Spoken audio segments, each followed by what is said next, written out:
A Galilean thermometer consists of a closed glass cylinder containing a liquid. In the liquid, there are several identical sealed glass bulbs as shown. Attached to each bulb is a metal disc labeled with a temperature. Each disc has a different mass. As the temperature increases, the density of the liquid decreases. This can cause the bulbs to move within the liquid. Explain why a particular bulb will float until the temperature of the liquid exceeds a certain value. So let's understand the question. So what they have given here is you have a Galilean thermometer. This Galilean thermometer is filled with a liquid.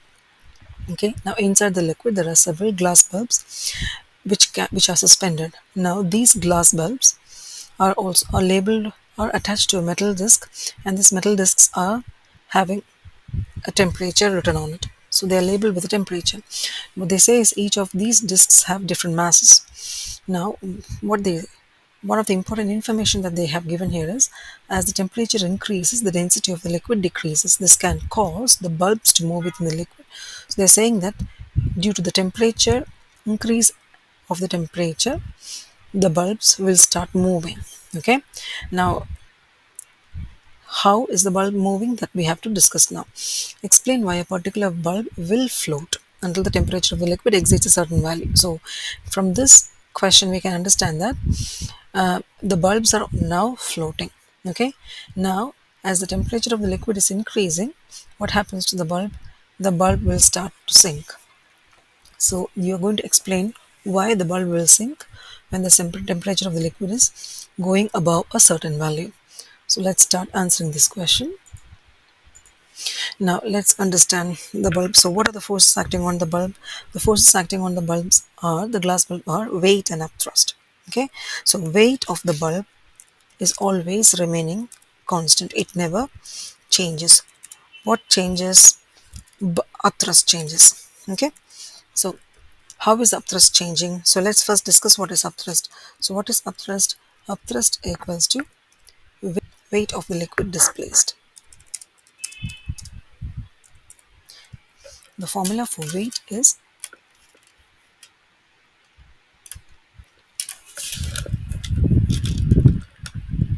mass of the liquid multiplied by the gravitational field strength. Now, if the density of the liquid is given, how can we write the mass of the liquid? Density is mass of the liquid over the volume occupied by the liquid. Okay, volume of the liquid or volume displaced by the object. Okay, so from this we can write as mass of the liquid equals to density of the liquid multiplied by the volume of the liquid displaced by what is the object here, the particular glass bulb.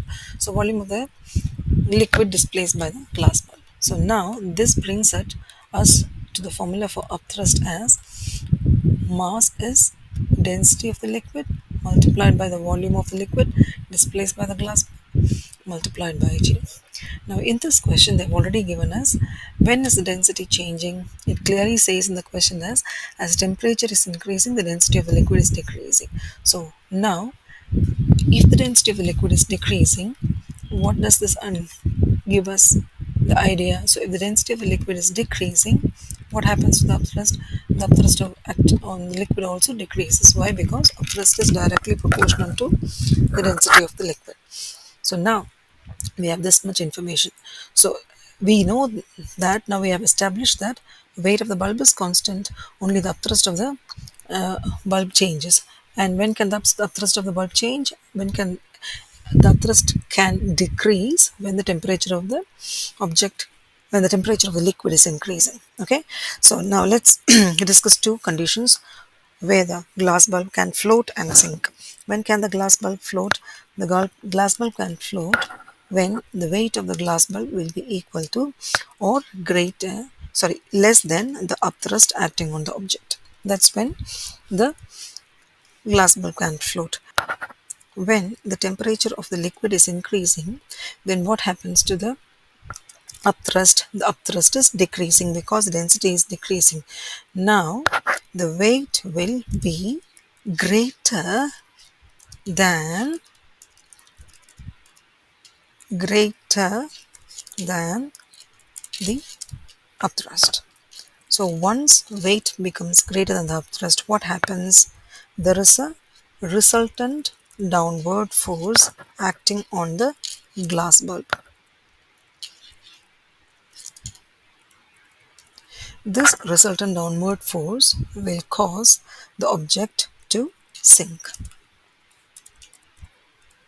Okay, so that is what is meant by until the temperature of the liquid exceeds a certain value. So once the temperature of the liquid is exceeding a certain value, the density decreases, upthrust decreases, there will be a resultant downward force, the weight will become greater, the value of the weight is now greater than the upthrust, and the object will start to sink. When the object is starting to sink, the object will move down.